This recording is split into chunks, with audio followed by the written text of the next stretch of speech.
le Seigneur Jésus-Christ. Bienvenue à votre émission à la lumière des psaumes. Nous chérissons ce thème parce qu'il nous a été donné par le Saint-Esprit. Et lorsque l'on parle de la lumière, justement, c'est pour éclairer. La Bible déclare que nous sommes tels des chandeliers et nous devons être accrochés sur des lieux où nous allons éclairer la pièce. C'est pourquoi LTDE se veut être la porte de la foi pour les nations. Nous sommes donc aujourd'hui à la lumière du psaume 56. Il est important que tu comprennes les contextes d'écriture des psaumes.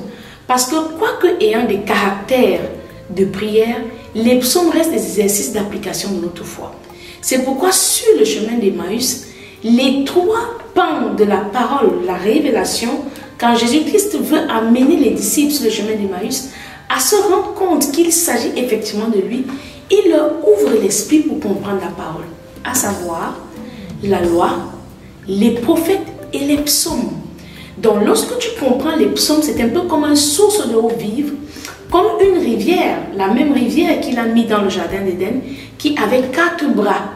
Et nous savons que cette rivière-là a été placée avant même la création de l'homme. En d'autres termes, Dieu est la ressource, il est ce qu'il nous faut pour notre épanouissement. Il crée des conditions de vie agréables pour que nous puissions nous épanouir dans sa présence, comme l'homme qui a été planté dans le jardin d'Éden. Aujourd'hui donc, dans ta foi, enfant de Dieu né de nouveau, voici un contenu de disciples pour que ta foi puisse grandir. Car nous dépendons de ce que nous voyons, de ce que nous entendons, de ce que nous disons, parce que ce sont en fait les portes de la vie de l'esprit, ou alors les choses qui peuvent affecter ta foi, ta relation avec Dieu et même ta possession. Aujourd'hui, à la lumière du psaume 56, nous allons parler des térébintes ou alors du titre du psaume qui est écrit « Colombe des térébintes lointaines », encore appelée Jonath et les Roshkim. Ici, nous parlons de la seule fois où tu verras cette appellation-là. En anglais, il est écrit « The silent dove in distant place ». Et en français, nous interprétons ce thème-là par la phrase « La colombe silencieuse dans les lieux lointains ». Et lorsque nous regardons tout autour des térébintes, c'est quoi les térébintes? Les térébintes, c'est un arbre majestueux qui poussait dans les parties ou alors dans les contrées méditerranéennes, les endroits qui n'étaient pas loin de la mer. Maintenant, les térébintes à l'époque pouvaient avoir 10 à 15 mètres de haut et les racines des térébintes faisaient un peu comme des loges qui servaient de sépulcre dans les temps anciens et même de lieux de libation, d'adoration au dieu de Baal. Lorsque David a remporté la victoire contre Goliath, il a remporté dans la vallée des térébintes. Donc on peut dire que c'est cet arbre majestueux-là, ce grand arbre-là, qui était un peu comme la localisation géographique du site où s'est passée la bataille ou la victoire entre David et Goliath. Et donc lorsque la Bible parle des térébintes, nous allons le lire dans le livre d'Ésaïe, tu vas te rendre compte que c'est une référence. Et à savoir, les hommes sont des arbres plantés dans la présence de Dieu pour porter du fruit en leur saison, à savoir le livre de l'Apocalypse qui nous dit l'arbre de vie dont le fruit pouvait être récolté chaque mois, qui donnait son fruit chaque mois et dont le feuillage servait à la guérison des nations. Il y a donc une étroite relation entre les arbres et la définition spirituelle, soit des adorations aux dieux étrangers, car la Bible déclare que l'homme qui n'est pas juste ou l'homme qui n'est pas méchant n'est pas comme l'arbre planté au bord d'un courant d'eau qui, lui, contrairement aux méchants, porte son fruit en sa saison et dont le feuillage ne se flétrit pas. Donc, à chaque fois que tu entendras désormais térébintes dans la parole de Dieu, sache que tu es en train de parler d'un grand arbre, un arbre majestueux des régions palestiniennes. Nous pouvons donc le lire dans le livre Ésaïe 6 au verset 13. Nous lisons au nom du Seigneur Jésus-Christ. Et s'il reste encore 1/10 des habitants, ils seront à leur tour anéantis, mais comme le térébinthe et le chêne, conservant leur tronc quand ils sont abattus, une sainte postérité renaîtra de ce peuple. Vous voyez que le térébinthe est utilisé, illustré ici par le Seigneur, car si on remonte plus haut au verset 12, on va dire « Jusqu'à ce que l'Éternel ait éloigné les hommes et que le pays devienne un immense désert ». c'est une parole de l'Éternel annoncée par le prophète Ésaïe et qui illustre la renaissance d'Israël après que la sentence soit tombée sur eux comme étant des arbres. Et on parle ici du chêne et du térébinthe. Lorsque le chêne ou le térébinthe est coupé à un certain niveau, parce que les racines sont encore plantées dans la terre, il est possible qu'on revoie des bourgeons. Il est possible que l'on se retrouve en train de revoir naître la vie là où il y a eu dévastation, là où il y a eu une grande souffrance. Donc ici, quand David parle des térébinthes dans le psaume 56, il fait allusion à un positionnement d'homme. Et c'est pourquoi il est dit en anglais « The silent dove in distance place ». Quand David parle des oiseaux silencieux, des colombes silencieuses, des lieux lointains, attribués aux térébinthes comme étant le lieu d'où viennent ces colombes, David parle ici de ce que il y a des personnes qui conspirent contre le juste. Et la conspiration de ces personnes ne viennent pas d'ailleurs que des lieux d'adoration des dieux étrangers. Donc on a ici que les pharisiens font la même chose à Jésus-Christ. Pourquoi? Eux qui sont censés connaître la loi, mais qui ne vivent pas dans la sanctification de l'esprit, prennent leur force ailleurs que dans la présence de Dieu. Et c'est le seul endroit dans la parole de Dieu où tu verras un psaume intitulé « Colombes silencieuses des lieux lointains » ou alors les colombes des térébinthes ou les colombes qui vivent dans cet arbre-là. Donc, on sait ici que les térébinthes qui étaient utilisés auparavant comme des lieux de sépulcre ou des lieux d'adoration des dieux étrangers, c'est une invocation des profondeurs de la méchanceté.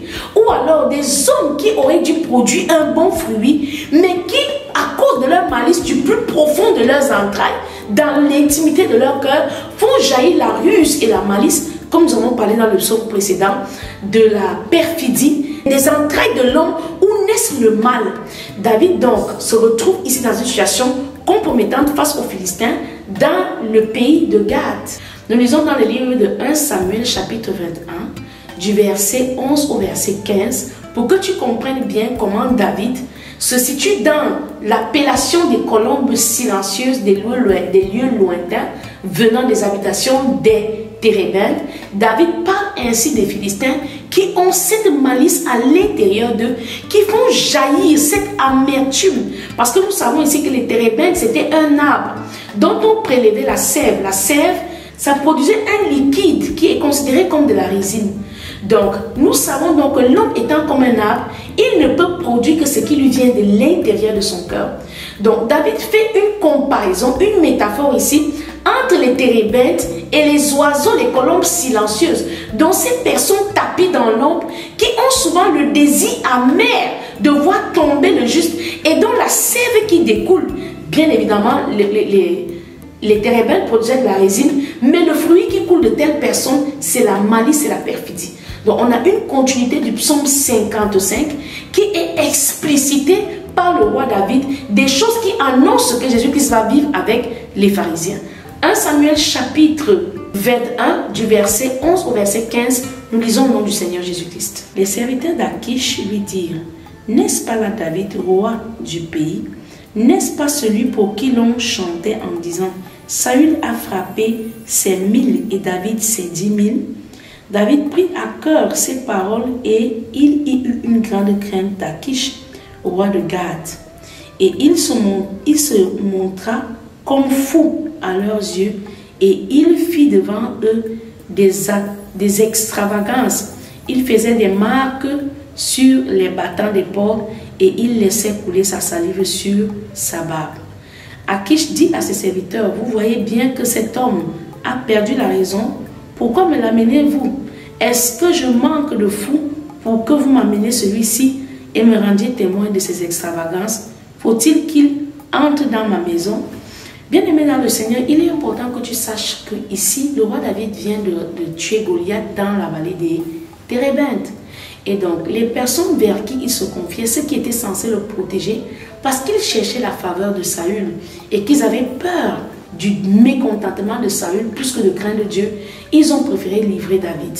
Et David était obligé de faire semblant d'être fou pour passer, pour échapper à cette perfidie-là, à cette ruse, à cette trahison, parce qu'en fait, il se voit trahi par les Philistins.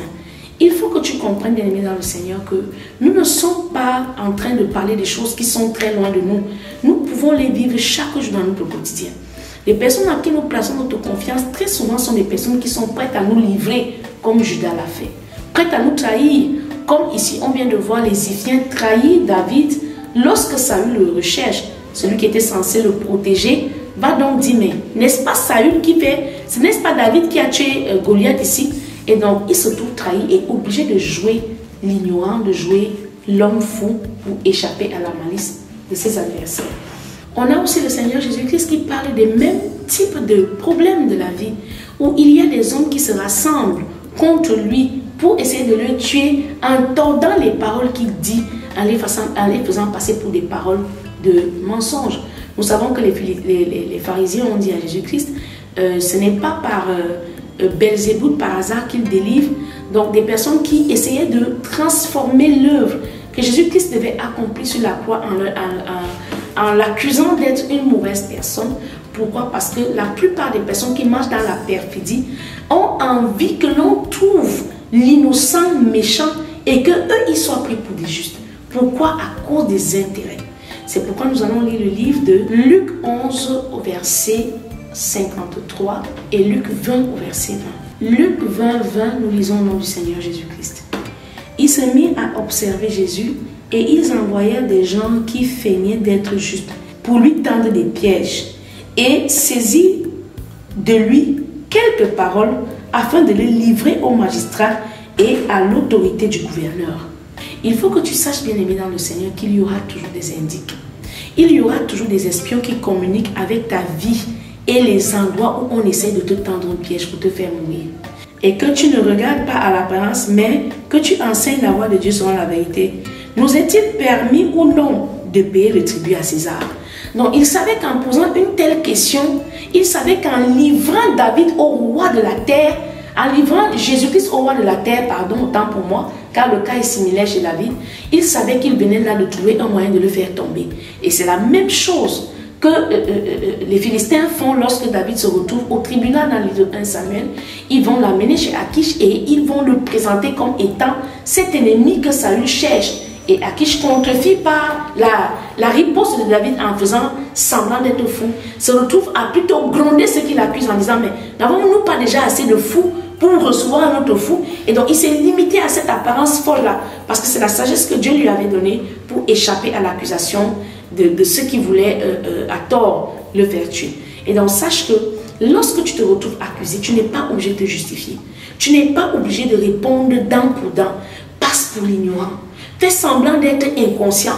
Protège ta destinée et laisse cette situation-là aujourd'hui, car Dieu certainement amènera une réponse qui te donnera raison, car nous savons que malgré que Jésus est crucifié, il est ressuscité, et non seulement ressuscité, il est assis à la droite de Dieu le Père, et non seulement cela, il a reçu le nom au-dessus de tous les noms, et encore c'est lui qui reviendra juger les vivants et les morts. Donc il est important souvent de passer pour un idiot, de passer pour un insensé, de passer pour quelqu'un qui ne comprend rien. Non, tu te caches comme David, tu contrefais l'insensé, mais Dieu te donnera certainement cette royauté-là, et il dressera une table pour toi en face de ces ennemis-là. Pour compléter ces éléments, nous allons lire dans le livre de Luc 11 au verset 53. Quand il fut sorti de là, les scribes et les pharisiens commencèrent à le percer violemment et à le faire parler sur beaucoup de choses, lui tendant des pièges pour surprendre quelques paroles sorties de sa bouche. Voilà donc comment se comportent ces colombes silencieuses-là. Voilà comment se comportent ces salins d'ove, from above, qui viennent de loin des pays silencieux, dans les lieux de culte ou alors les lieux où étaient adorés leurs dieux étrangers, à savoir les térébintes. C'est pourquoi, bien aimé dans le Seigneur, face à la méchanceté des hommes, sache appliquer la confiance à l'Éternel. On a Jésus-Christ ici qui s'en va livrer par les scribes et les pharisiens, mais qu'est-ce qu'il fait? Il ne réplique pas. Il ne cherche pas à se justifier. Qu'est-ce que David fait? David ne réplique pas. Il n'essaye pas à se justifier. Qu'est-ce qu'il fait? Il fait l'insensé. Il fait le fou. Il fait celui qui ne comprend rien. C'est pourquoi Dieu lui donne la sagesse de jouer le fou. Et il se met à écrire sur les portes des choses et à barber sur sa barbe. Sa barbe. Pourquoi? C'est ainsi que l'on répond aux perfides. On fait l'insensé. Psaume 56, nous lisons au nom du Seigneur Jésus-Christ. Au chef des chants sur colonne des térébintes lointaines, hymne de David, lorsque les Philistins le saisirent à Gath. Aie pitié de moi, ô Dieu, car des hommes me harcèlent. Tout le jour, ils me font la guerre, ils me tourmentent. Nous avons vu dans le livre de Luc 11, au verset 53, comment les scribes essayent de faire tomber Jésus-Christ en lui posant des questions qui peuvent le compromettre. Et ils insistent au point de parler même de ce qui était dû à César. Pourquoi? Parce qu'ayant vu qu'il était juste, il fallait qu'il pêche contre l'autorité pour qu'on ait quelque chose à lui dire à César, pour le mettre à mort. Car nous connaissons comment la suite des événements s'est produite. Et c'est ainsi que se comportent ces colombes silencieuses des lieux lointains, venant des lieux de culte. Alors parce que il faut que tu saches désormais que chaque fois que tu vivras un problème, ce problème ne vient pas seulement des espions, mais c'est l'autel de ta famille qui parle contre toi. C'est l'autel, parce que la Bible déclare que et le diable s'est éloigné de Jésus-Christ après l'avoir tenté 3 fois après à la sortie du désert, en attendant le moment favorable. Donc chaque fois que tu vivras une oppression dans ta chair, sache qu'elle est commanditée des lieux de culte, alors les lieux des térébêtes, là où les cultes sont dits. Et ce sont donc ces missionnaires de Satan là qui vont venir chercher à te faire vivre sous l'oppression. Tout comme David se cache à Gath, mais les Philistins essaient de le livrer à Saül. David n'aurait pas eu de problème avec les Philistins si Saül n'avait pas un intérêt à le faire périr. Donc à chaque fois que tu verras un combat dans ta vie, ne te limite pas aux personnes qui t'affrontent, mais regarde plus loin. Il y a un autel, une fondation qui est en train de crier contre ta destinée. C'est pourquoi David dit ici, ne regarde pas ce qui se passe, mais observe les colombes silencieuses qui viennent des lieux lointains. Quels sont ces lieux-là? Les lieux des térébêtes, adoration aux dieux étrangers. Aie pitié de moi, ô Dieu, car des hommes me harcèlent. Tous les jours, ils me font la guerre et ils me tourmentent. Tout le jour, mes adversaires me harcèlent. Ils sont nombreux et ils me font la guerre comme des hautains. Quand je suis dans la crainte, en toi, je me confie. Je me glorifie en Dieu, en sa parole. C'est pourquoi nous avons dit à chaque fois qu'il y aura ce genre de situation, à chaque fois qu'il y aura de la méchanceté, oppose-toi à cette méchanceté-là, toi, en te confiant en la parole de Dieu. Je me confie en Dieu, je ne crains rien. Que peuvent me faire les hommes? Sans cesse, ils portent atteinte à mes droits. Ils n'ont à mon égard que la mauvaise pensée. Ils complotent, ils épient et ils observent mes traces. Je me confie en Dieu, je ne crains rien. Que peuvent me faire des hommes? Sans cesse, ils portent atteinte à mes droits. Ils n'ont à mon égard que de mauvaises pensées. Ils complotent, ils épient et ils observent mes traces parce qu'ils en veulent à ma vie. Oui, toute personne qui t'épie, oh ton mari, on l'a vu avec telle personne, c'est quelqu'un qui en veut à ta vie. Et il ne le fait pas de lui-même, il est assigné par un autel. Oh, on a vu ta femme ne fait pas bien ci. Oui, c'est des oiseaux, c'est des colombes silencieuses qui sont commanditées par les lieux secrets des térébêtes. Ne te limite plus à croire que c'est parce que mon enfant me manque de respect gratuitement. Non, c'est un message lointain qui ne vient pas de ce que tes yeux voient. Oui, parce que quand les Philistins poursuivent David à Gath, il ne vient pas d'eux-mêmes. Il vient de la part de Saül. Et pourquoi est-ce qu'ils le livrent? Ils ont peur d'avoir des défaveurs de Saül qui lui était encore roi, pouvaient leur refuser des échanges qui pouvaient être précieux pour leur vie. C'est la même chose que les pharisiens font. Ils sont jaloux du ministère de Jésus. Ils voient qu'ils vont perdre leur renommée et leur confort. Parce qu'en tant que société chrétienne, religieuse, ils avaient une certaine notoriété dans la société et ils avaient peur de perdre cela à cause de l'évangile que Jésus-Christ annonçait. Et qu'est-ce qui se passe? Des lieux occultes, du lieu commandité par Satan qui attendait, après les 3 tentations au sortir du désert, il attendait le temps favorable. Donc à chaque fois que tu vivras une oppression, sache que tu es accusé sur un autel. Et il faut que tu saches que désormais, l'acte dont les ordonnances te condamnent a été échangé par le sang de l'agneau. Positionne-toi dans la prière, trouve en Dieu ton refuge et tu verras de tes yeux ce que Dieu peut faire. Mes ennemis reculent au jour où je crie. Je sais que Dieu est pour moi. Je me glorifie en Dieu, en sa parole. Je me glorifierai en l'Éternel, en sa parole. Je me confie en Dieu, je ne crains rien. Ne crains pas cet enfant qui se détourne. Ne crains pas le fait que ton mari soit prêt à te mettre dehors pour une accusation des personnes qui ont fomenté un plan. Ne crains pas d'être renvoyé de ce lieu de service à cause de tes collègues qui conspirent dans les ténèbres contre toi. Car la Bible dit ici que c'est par l'iniquité qu'ils espèrent échapper. Non, toi confie-toi en l'Éternel. Glorifie Dieu et glorifie Dieu en sa parole. Oui, glorifie l'Éternel en sa parole. Confie-toi en Dieu et ne crains rien. Que peuvent te faire des hommes? Oh Dieu, je dois accomplir les vœux que je t'ai faits. Deuxième positionnement. Après avoir prié matin, midi, soir, accomplis les vœux que tu as faits à l'Éternel. Je t'offrirai des actions de grâce, car tu as délivré mon âme de la mort. Tu as garanti mes pieds de la chute, afin que je marche devant Dieu à la lumière des vivants. C'est pourquoi nous aussi nous disons à la lumière des psaumes. Oui, car la lumière des psaumes, c'est la lumière des vivants. Rendez-vous pour un prochain numéro. Que Dieu vous bénisse.